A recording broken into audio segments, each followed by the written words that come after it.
Hey guys, how's it going? Hope you're doing well. My name is Crown, and today I'm going to read you some very interesting stories that I hope that you're gonna love. And now, without further ado, let's go!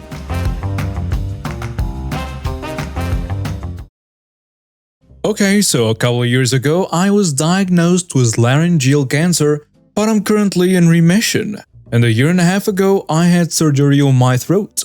This left a scar which can be scary as I look a little bit like I've had my throat slit. I also have another scar just below from tracheotomy, and my speech is no longer 100%, so it's a bit off-putting. This happened a few weeks ago. I'm currently a 19-year-old girl, and I volunteer in a pediatric ward in a cancer center. I generally entertain the kids and support them if they are having a rough time, which, as you can imagine, is not uncommon. I also answer any questions they have about my experiences. A few weeks ago, a woman came in with her kid who was there to see a family member. As usual, I was spending time with the kids and the woman's kid. Not an entitled brat, thank God. The kid came over and asked about my scar and started telling me that it looked cool and that I must be proud of my battle scar. I answer his questions and chuckle at his drastic views. Once he's asked all he wants, he rushes back to his mother who was talking to another woman. This is our entitled mother. She walked over to me and looked like I just keyed her car or something. So I excused myself from the young kids I was sitting coloring with. When she reaches me, she glares before the accusation inevitably comes out. You shouldn't be promoting that nonsense. I'm sorry, I am not following. These are children in pain, sick and dying in here. How could you think it's okay for you to pressure them into your cult-ish perversions? Is cult-ish a word? It's one thing to be a Satanist, but barring a devil's mark in front of the kids? Have you already lost your humanity? By this point, I was getting frustrated and tried to cut in and explain what was happening. But she cut me off. No, not a word from you. I will not let you taint me with your lifestyle choices. Why are you even lurking in a children's cancer ward? I want you off the premises. How dare you? She leaves with no explanation, but I could almost scream as I saw her walk over to one of the security guards. The security guard walks over. I want this woman taken off of the hospital grounds. She has snuck in here to spread her poisonous beliefs into the kids' minds. The security guard looks unsure and thankfully asks me for my side. I politely explain to him that I'm a patient at the adult ward and also a volunteer worker with the children. I also showed him my visitor's badge.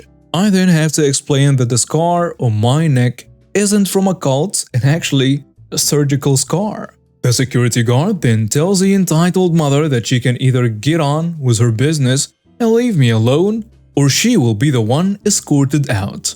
The entitled mother resigned and walked off, and I assumed that was it. But she came back later with a different security guard and told the same nonsense and tried to pass off the picture of roses I was helping a girl draw off satanic symbols. Thankfully, the original security guard noticed and she was forced to leave. The rest of my day was fantastic. So, meh. It all started when we moved into this charming community called Green Meadows. The houses had white picket fences and the streets were lined with beautiful trees. Little did we know that behind this picture-perfect facade lurked an entitled tyrant, Karen, the self-proclaimed HOA president. As we were settling in, we noticed that our new home needed a few accessibility modifications, you see. My dad had been in a wheelchair for years, and he needed a ramp to easily move in and out of the house. So, we decided to build one. One day, as the ramp construction began, we heard a loud knock on a door. We opened it to find Karen standing there, her arms crossed and an annoyed expression plastered across her face. You can't build that ramp. It's against the HOA rules, she said, waving her finger at us. But my dad needs it to access our home, I explained. Karen just snorted. I don't care. Rules are rules. Now, my dad is one of the most resilient individuals I know. He wasn't going to let Karen stand in the way of his independence. and so we decided to press on and finish the ramp, regardless of her protests. Over the next few days, Karen continued to harass us. She sent us threatening letters and slapped us with hefty fines for violating the HOA rules. It was frustrating and disheartening, but we knew we were doing the right thing. Let's just say my dad knows a thing or two about the law. On the eve of our move-in day, we couldn't wait to finally settle into our new home. But as we approached the house that morning, I was utterly shocked. There she was, Karen, standing defiantly among some construction workers, clearly tearing down the ramp. "Stop right there. You can't do that," I shouted. Karen turned to me with an arrogant smile. "Watch me." The workers were hesitant, torn between Karen's demand and my yelling.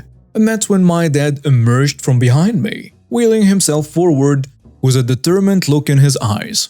He said calmly, "Lady, you have no idea what it's like to live with a disability. This ramp is not just a structure, it is my independence. You have no right taking that away from me." Karen scoffed and rolled her eyes. "Your sob story won't change a thing. It's against the rules and it's coming down." But little did Karen know that my dad wasn't just an ordinary person. My dad was a judge. Yes, you heard that right. Little did she know that karma was about to deliver a swift punch to her entitlement. "Dad, do something. Please do something," I pleaded. He took out his phone and made a call. Within minutes, 2 police officers arrived at the scene. When the police officers arrived, they were in for quite the surprise. They stepped out of their patrol car. They immediately recognized my dad, and their expressions lit up. "Judge Adamson, it's an honor to see you here, sir," the first officer said, extending his hand for a handshake. "Likewise, officer. Thank you for coming," my dad replied. The other officer, who had also recognized my dad, chimed in. "Is there anything we can do to help, Your Honor?" My dad smiled and said, "Well, there might be. The situation involves a violation of the Fair Housing Act, and I believe Karen here has some explaining to do." The look on Karen's face was priceless. I had never seen anyone go from arrogant entitlement to being pale as a ghost so quickly. She seemed to realize that her entitled actions had landed her in hot water with someone who not only knew the law inside out but also had the authority to hold her accountable. Her eyes widened and her jaw dropped, and for a moment she seemed unable to form any coherent words.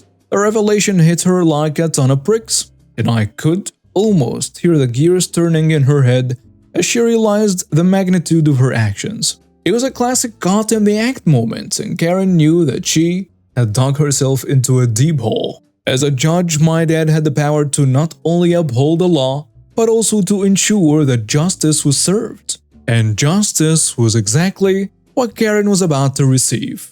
Her voice trembled as she stammered, "I didn't know he was a judge. I just wanted the rules to be followed." Oh, for God's sake, what rules? The officers had always respected my dad, not just for his position as a judge, but also for the kind and compassionate person he was. They had seen him go out of his way to help others and treat everyone with fairness and understanding.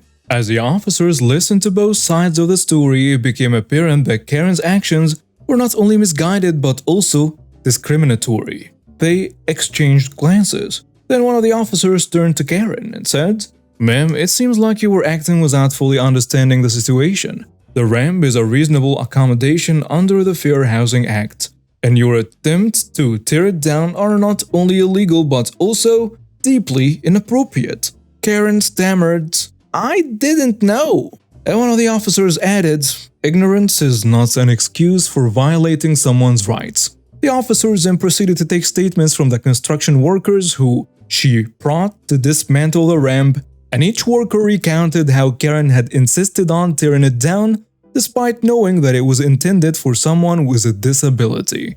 The officers finished their investigation, and the evidence against Karen was undeniable. They informed her that she would be arrested for her actions and taken into custody. As they led Karen away, my dad nodded appreciatively at the officers and said, "Thank you for your prompt response, gentlemen." On the day of Karen's court proceedings, Karen sat nervously at the defendant's table, her once confident demeanor replaced with apparent anxiety. The prosecution presented a compelling case outlining the charges against Karen, which included destruction of private property, harassment, and violation of the Fair Housing Act. The evidence against her was substantial, including witness testimonies from the workers and surveillance footage of her attempts to tear down the ramp. Karen's lawyer struggled to find a solid defense. He attempted to argue that Karen had not understood the ramifications of her actions, but the evidence presented by the prosecution painted a clear picture of her entitled behavior. Finally, it was time for the judge's verdict. The judge sentenced her to 1 year in prison, community service, and mandatory sensitivity training to better understand the challenges faced by individuals with disabilities. And so, as we left the courtroom, we were glad this whole ordeal was done, and that now we can live peacefully in our new neighborhood without having a dark cloud like this hovering over us all the time. In the end, our move to Green Meadows had been far from ordinary, but it had brought us closer to a group of people who had shown us the true meaning of compassion and unity. I always thought these crazy people who don't mind their own business must be a rare breed, that I would never encounter one of them, but somehow I did. So a little background before I start. I was born in Pakistan, but came to Canada when I was 3. But by that time I could already speak in Urdu, Punjabi and Hindu.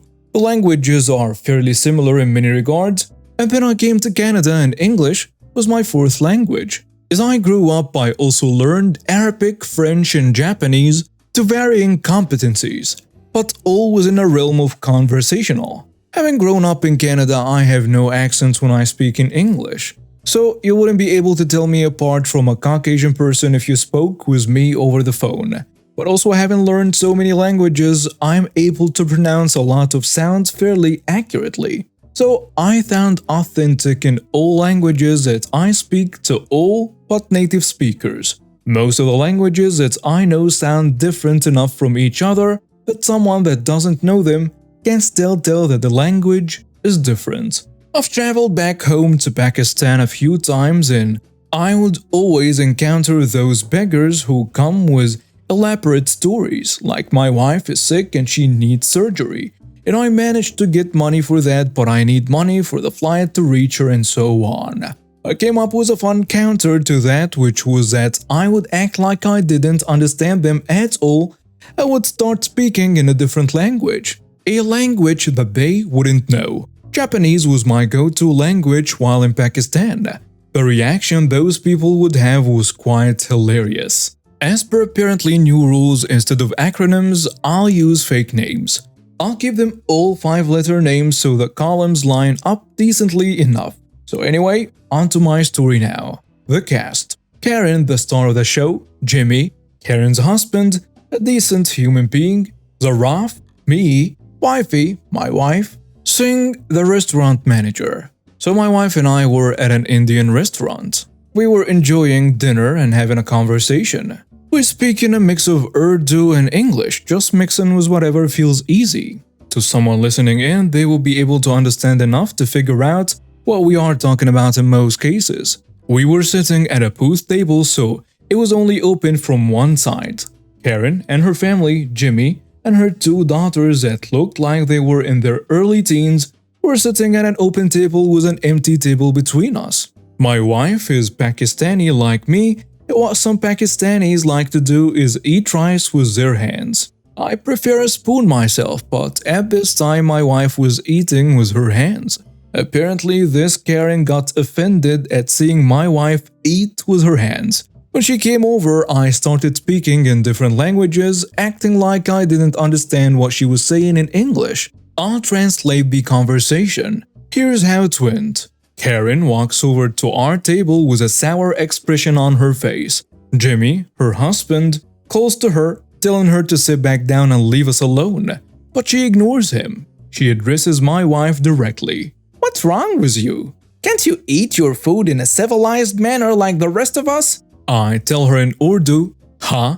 What do you want? Can't you see we're eating?" Karen looks at me with surprise. "What did you just say?" I say to my wife in Urdu, Don't talk to her in English, just do what I'm doing. And then I say to Karen, you're just a crazy woman, go sit back down. Why aren't you speaking in English? My wife starts smiling and I try hard to keep a straight face. My wife says, we are just enjoying our meal. Why don't you go and sit down? I just heard you speaking in English. I know you can talk in English. Yeah, I can, but I choose to not do so. My wife says to me, I think she's getting upset. And I reply, I know, that's what makes this so much fun. Stop it. Talk in English like I heard you before. Then I start talking in Japanese. So you were listening in on our conversation? Don't you have any manners? Wait, that's some other language now. What the hell is this? Her husband yells, leave them alone, Karen. They don't speak English. I know they do. They are just pretending not to. It doesn't matter, just sit down. I started waving toward her table. That's right, go back to your table, you loud cow. Then her husband tells her, Karen, they aren't doing anything wrong. Leave them alone. She's eating with her hands. I can't let the girls learn her uncivilized ways. I say to my wife in Hindi, start licking your fingers. My wife starts licking the rice on her right hand off the top part of her fingers, and that makes Karen rage even more. Oh my god, look at how gross she's being. Stop looking at her if you don't like it then. Her husband tells her. Then I say in Arabic, hey you dumb witch, do you behave this way everywhere you go? He changed the languages again. I know he did. His accent changed. I then reply in Japanese, yep, and I can keep changing. Speak in English. Her husband tells her, you must have heard them wrong. They don't know any English. Leave them alone. Then why are they living here? They don't deserve to live here if they don't know English. I was having a hard time keeping a straight face at this point, so I disguised it by raising my voice and appearing angry. I gestured towards her and then pointed at her table. I say in Arabic, are you so dumb you can't even listen to your husband? Go sit down and stop embarrassing yourself. You don't deserve to be here. Get out. At this point, the restaurant's manager shows up to see what all the commotion was about. He's an Indian guy with a pretty heavy accent when he speaks in English, so I knew he'd speak either Hindi or Punjabi. The manager says, excuse me, can you please keep your voice down? What's going on here? This woman is eating with her hands, and it's disgusting. She's corrupting my children with her barbaric ways. Ma'am, there is no rules that forbid her from eating with her hands. Please, leave them alone, or I will have to ask you to leave. Now, her husband gets up and comes over to where Karen is. Sit down, Karen. You've embarrassed yourself enough. This is why I can't take you anywhere. I say in Punjabi, ignore this dumb cow. Her brain is smaller than a laddu. It's an Indian sweet. The manager starts laughing at my comments and Karen gets even redder in the face since she probably thinks we're making fun of her. All of you should go back to your country. Her husband just takes her arm and leads her back to their table and sits her down, telling her to shut up. Her daughters look like they want to sink into the floor from embarrassment. I ramble a few more sentences in varying languages as a kind of venting before my wife tells me to just leave it alone. We finished our dinner about 10 minutes later with Karen glaring at us the whole time. I go pay the bill and as we were walking out of the restaurant, we passed near Karen's table. I call out to her husband in perfect English with no accent while smiling and I give him a wave. Hey buddy, I hope you enjoy your dinner. Have a good night. Karen's eyes bulge as she screams. I knew it, see? They know English. She tried to stand up suddenly but instead ended up falling over backwards in her seat. My wife and I left the restaurant laughing before she could do anything else.